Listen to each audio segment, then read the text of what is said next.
Есть праздники, которые проходят, теряясь, как листы календаря. Но Рождество к нам каждый день приходит. Рождество самый первый и один из самых великих праздников христиан всей планеты.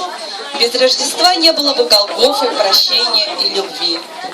Без Рождества мы бы никогда не узнали, что есть воскресенье и вечность. Каждый год мы справляем Рождество, мы дарим друг другу подарки, мы готовим угощения. Но знаете ли вы, что такое Рождество? Сейчас это история, которая произошла с одной девочкой.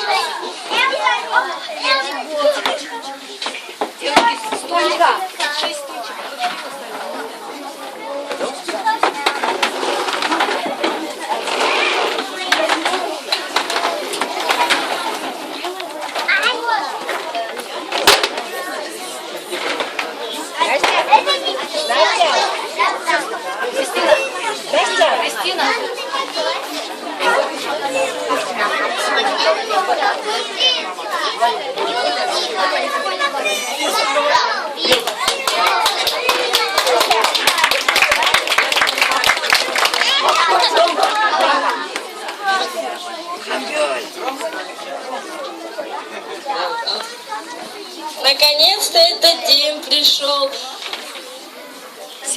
Сегодня у меня день рождения. Ко мне придут гости с подарками. Я сегодня приготовила много вкусненького. Ой, кто-то там идет.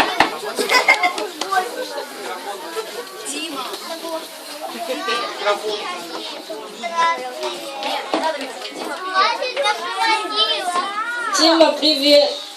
Ой, еще сегодня вкусненькое есть.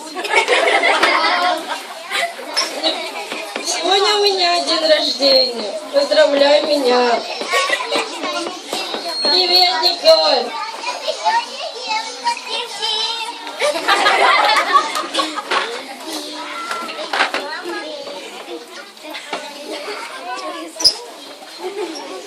Привет, Миша.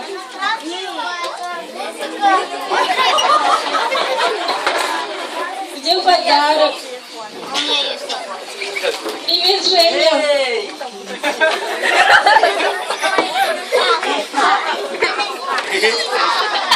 Сегодня день рождения у меня.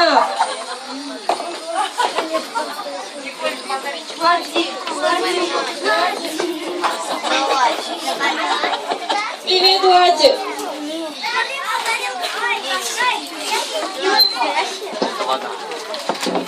Это вода?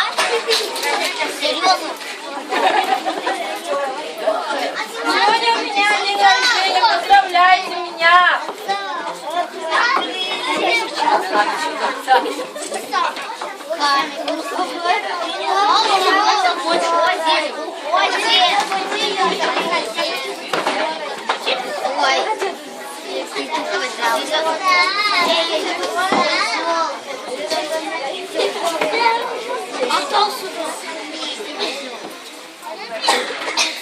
Что с тобой случилось? Почему ты сидишь здесь одна?